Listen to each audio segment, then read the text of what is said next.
Hello once again, Star Wars and Unboxing fans. Welcome to another episode of Darth Tuba's Star Wars Unboxing Show. I'm your host, Darth Tuba, in a plain, non-holiday decorated studio. Yes, the holidays have ended, and I probably keep my stuff up a lot longer than most people do. Although I know some people who keep their trees up all year, so what the heck, I guess I'm not that much a weirdo if in that sense. But who cares? You do you. If you want to keep your tree up all year round, you do you. Me, I do kind of like to have it down and then put it up. But I do like to keep it up for a longer stretch of time because, I like, particularly when it comes to the Star Wars related stuff, because that's a whole other part of my collection, is the holiday stuff. And then rather than have it out all year, I like to bring it out, put it away, bring it out. So anyway, but this video isn't about that. This video is kind of like our final wrap up of the holiday season and, moving into really not even fully holiday related. It's just moving into the next year. However, I do have one set of sort of unboxings here that I want to share with you, and that relates to a couple of items, all coming from different places. We have an item here that was picked up for me by my daughter, who lives down in Florida and will occasionally go looking in the when a figure comes out like an exclusive to Disney parks, she'll go in there and look for it and find one and hold on to it for me. In this case, that is this item. This is the Return of the Jedi Retro 6-pack. And our daughter was good enough to find this for us and to hold it for us, and to, we went down earlier in the fall, but we were only down for a weekend, so we flew down and flew back, and we didn't really want to pack stuff in our carry-ons, because again, anybody who's flown recently knows that this is very expensive to fly, and you can find very inexpensive flights if all you're paying for is the seat. But the minute you want to choose your specific seat, or do you want a window seat? Do you want an aisle seat? Do you want it closer to the front? Do you want priority boarding? Do you want a carry-on? Do you want luggage to be checked? All of those things, the cost adds up and up and up and up. So we do try to keep things relatively inexpensive so we can make more trips down. Again, our primary reason is to visit our daughter, but being a Star Wars fan, and it is Disney, if she can pick something up for me and hold it, that's great. So she did that in the fall. And then in December, we were down there with our car, and we were able to pack the things that she held for us like this and bring it home. So this is one item here, okay? Before I get to that, though, I do want to that'll be the last thing we unbox. A couple of other items here. This one has already been featured on the channel. This is the vintage collection style Chewbacca Life Day figure. Okay, now I've already presented this and unboxed the figure, but this was the carded one that our daughter was good enough to hold for us. And this will just find a nice place up on the wall over here with all of the other vintage collection style figures. I have to say that I find this so interesting because this is not numbered, which I'm glad it's not numbered, but it would be nice if maybe Disney or Hasbro would number like the specialty figures separately from the regular collection. Like I know that years ago, the San Diego Comic-Con exclusive Revenge of the Jedi 12-pack of figures, I think it was a 12-pack or 14-pack, and it included two small, like a Salacious Crumb in a card and Mouse Droid in a card, and they actually have the VC numbers. I forget what they are, 114, 115, something like that. Well, for someone to have a complete VC collection, now they have to get that set, which is really, really hard to get. I mean, thousands of dollars these days. This does not have it marked, so I guess in a way that's good. Or they could mark it separate, like a specialty item, like a Life Day, like an LD number, who knows? Because I'm hoping that they will make more figures for a Life Day and for the holiday special. I know that that's, to some sacrilegious, but I love it. Speaking of Life Day, I do like that Disney has been embracing it from a merchandising perspective and have had some items for sale during this time of year, during that fall time of year. The official date of Life Day, I believe, is November 17th, but they celebrate it throughout the whole season. They usually start putting the stuff out there when all the other decorations come out and all the other merch comes out. So this item, however, was not purchased in the parks. It was not purchased at Disney World. It was purchased on shopdisney.com after Christmas. It was actually a sale item. Now, I do say to people, don't always wait for the sales, especially when it comes to figures. If you want Hasbro and other companies to produce the product, you have to buy it full price. If you don't want them to do that, then stop buying it, and they won't do it. But buying it on sale is the same as not buying it. So, of course, here I am holding one. I'm like, do as I say, not as I do. when it comes to figures, I try to work that way. When it comes to other merch, if I see something that I sort of liked and I wasn't sure about it, I was on the fence about it, all right, well, maybe I'll pick it up there. But this is one I wanted to because I like, you know, I'm not a big ugly sweater fan. I do love the Spirit jerseys, but they didn't produce a Life Day Spirit jersey this year. So in the future, I hope to that they will consider making more Life Day merch. What am I feeling here? This is, oh, okay. That is that. So this is a Life Day. In the back of it, it says, I just loved the art. Right? It's got some great cartoony versions of all of the characters, right? Carrying their candles, following Chewie with his robe and his orb. Even Boba Fett gets into the act. Well, actually, I can't honestly tell you if it's Boba Fett or a Mandalorian, but I'm assuming it's Boba Fett since he was in the special. All of these other characters were in the special. By the way, speaking of the special, great documentary. I think you can find it on Amazon, A Disturbance in the Force. Great kind of documentary on the making of it and why it was made and what the heck went wrong with it, or in some cases. But anyway. And then on the front, it has just a nice thing with the family holding their little orbs. The message of Life Day to me is a very nice message. So I support the message. I'm going to actually, without knocking anything over, hopefully, I'm going to put my Life Day jacket on. Ah, there we go. Ooh, nice. Yeah, it's even a hoodie. So yeah, this is really just like a sweatshirt material, you know, but it feels really good. Now, I don't know. I'm wondering if this might be it might be a female version. I don't believe it said anything. I'm gonna make sure my microphone doesn't go. I don't believe it said anything about that on the site that it was women's, but the zipper does go in reverse of what I'm used to, so that usually means the other way around, but who knows? I'm not sure. Regardless, it feels great. It fits really nicely, and it's just a comfortable thing. Something I'm probably going to wear even in the, parts of our house get pretty cold when it's fairly cold, and we're shaping up for some teens temperatures coming up the next couple of days. So this feels like something that'll feel really good.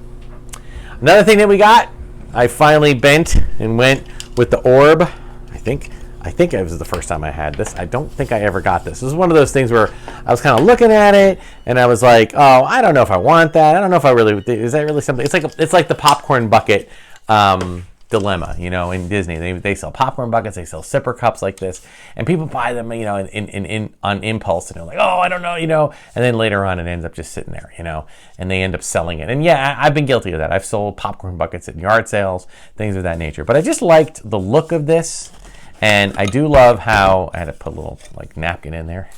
That if you look at the inside, there's a little frog. I think this is supposed to be like the sipper or the thing that Jabba has next to him, and this has been around for a little while, but I don't know, it's very in-world. I like it. I like some of the in-world stuff that Galaxy's Edge sells, and it was good, so it's going to find a place in our collection. I have my little Galaxy's Edge little area. And speaking of which, we still have a Halcyon unboxing to do. Yeah, Halcyon.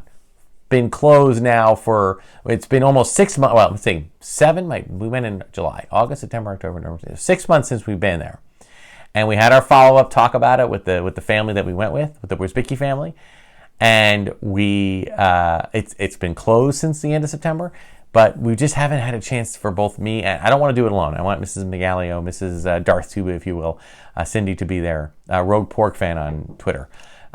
She was very much a part of this, and she was really, really into it. So I definitely want her to share in the unboxing. So we'll get to that.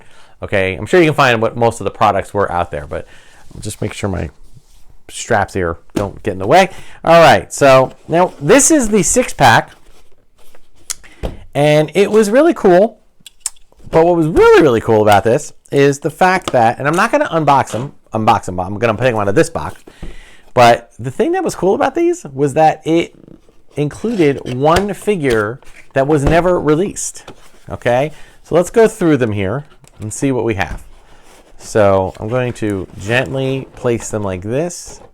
2, 4, 6. Okay. I'm going to keep my box because someday we might decide we want to do something else with them. All right. So in no particular order, we have the Gamorrean Guard, right? And again, these are very much copies of the original retro figures from the 70s and 80s. Now, I have a particular affinity for the Return of the Jedi figures because by then I was old enough to know what we were dealing with. And I thought it was really cool that when Return of the Jedi came out and you went to, generally as most movies do, you can go to the toy store and find the figures slightly before the movie came out. And I loved that. It was my own form of like, okay, I don't mind being spoiled by seeing figures, just individual figures, especially by Return of the Jedi, because by Return of the Jedi, I realized that anybody I'm looking at, they could be in the movie the entire time, or they may be in there for a blip. I was smart enough and old enough at that point to know that was the case, but I always liked looking at these and saying, oh my God, what's their story going to be? What's this guy, what's this pig guard, this green pig guard going to be? What the heck is his story? You know what I mean? So who knows? Then came my absolute favorite favorite alien character of the entire Star Wars saga, Admiral Akbar, okay? I even went as him for Halloween. I got the mask, which I still have, he's right here. I got the mask, the really good Don Post mask, and I basically put a white, I had a white, like this, like a hoodie, white hoodie, and I had basically a gray t-shirt. And I put the white pants and white shoes. And I took orange rubber gloves. I think I just got orange rubber gloves. And it was great. I was so proud of it. It was totally not film accurate, but I was totally proud of it. I always thought Admiral Akbar was my favorite. I love what they did with that character. So sad that he did not survive past Last Jedi. And I'm not a hater on the sequels. I'm not even a disliker of the sequels. I love that we have the sequel trilogy. I just wish, and I even liked the character of Holdo, okay, Laura Dern's character. I thought they were just world building, getting more people involved, and that's great. My only issue is that they should have let Akbar be the one to go out a hero. Why give it to some no-name that nobody knows? It would have been so much more of an emotional punch to have Akbar survive that first initial explosion, and then he's the one who did it. Now, I understand they probably didn't do it because it could have been really challenging to have that much of a emotional character come off of Akbar because it's a man in a mask. So I can understand it. I didn't want to go digital. I can understand that. So I think I understand why they made the decision they did, but still, yeah, you killed my band and you didn't let him go out like a hero. But that's all right. Whatever. All is forgiven. All right, let's move on. Of course, Wicket W. Warwick, played by the great Warwick Davis. The Ewok, the proof that, folks, just because, don't ever think you own the rights to hating on Star Wars. You don't. I don't care who you are. All right, people were hating on the Ewoks from day one. People were hating on Empire Strikes Back. Okay, so deal with it. All right, they just didn't have an internet to do their venting and have some false sense of validation. Ewoks were great. I love the Ewoks. I love that they had 2 Ewok movies. I think that it was a cute character. I think that to be taken down by the Empire was bad enough, but to be taken down by teddy bears was just even more of a slap in the face of the Empire. Going in complete opposite spectrum of cute and cuddly to bad and not to be trifled with is the Emperor's Royal Guard. Now, of course, they did nothing in the movie except walk around and be a guard. In fact, and then in the prequel trilogy, Yoda just dispersed with them like with a snap of his fingers, which I thought was really hysterical. And I just imagine these guards. My whole life has been leading to this. I will defend the Emperor, and then done. Out. You're out. In fact, I think the Praetorian Guards that happened in Last Jedi, and a little bit, I guess we have some of them in Ahsoka, I believe. I kind of think they did, even though they don't look the same, I think they did them a good service by, being a little bit better at what they were doing. I love this figure, though. It's such a great figure, right? Such a well-designed figure. You got the cloth in it. For 1983, really, really well done. And I just love that they included this. And, of course, Yak Face. Yak Face from... This is the This one, not released in the U.S., okay? You had to find it on Tri-Logo cards and whatnot. I have one in a Tri-Logo card, and it's worth a lot. Not as much as the one that's on the Power of the Force card. So, brave of you, Hasbro, to create a reproduction. Although I know that when you line the figures up next to each other, there are differences. But a great character. Really, really great that they were able to include this as part of it. Those are the 5 figures that are from the original, but they included one more, and this is the one.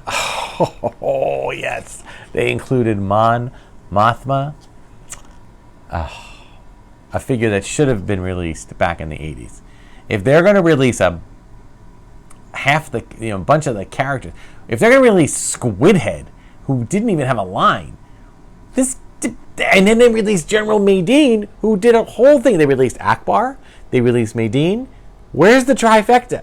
The 3 rebel leaders that explain the whole plan. Now, Hasbro, back then, Kenner, was, they made a lot of head-scratching decisions. I get that, okay? They probably thought that Mon Mothma wouldn't sell, and they might have been right. But I have it now. And she's going to go fondly in the collection. So, yay, Mon Mothma. Very well done, considering, it's a very plain character, short hair, middle-aged woman. She looks great. And I love how they didn't give her the soft goods. Instead, they gave her they just kind of chopped up the leg left and right for that. So really, really cool stuff. So awesome. Whoops. And I just dropped her. Oh, sorry, Mon Mothma. But just great. And I love that the character is still around, still doing her thing. So fantastic, fan-flippin-tastic. Just some great stuff here, right? I'm so excited that we were able to, let me actually put this one here, and this one here. Let me get my little drink. So, follow up from the holiday trips and previous trips and some kind of overdue unboxing. So thank you so much for watching. Be sure to like, subscribe, hit the notification, do all that other stuff. Thank you, Red 5, for supporting the channel. Be sure to check out all of the Red 5 Network's family of not only YouTube channels but also podcasts. And there's some great Star Wars content, really positive, really great stuff. So until next time, may the Force and the toys be with you. And one more time, happy Life Day.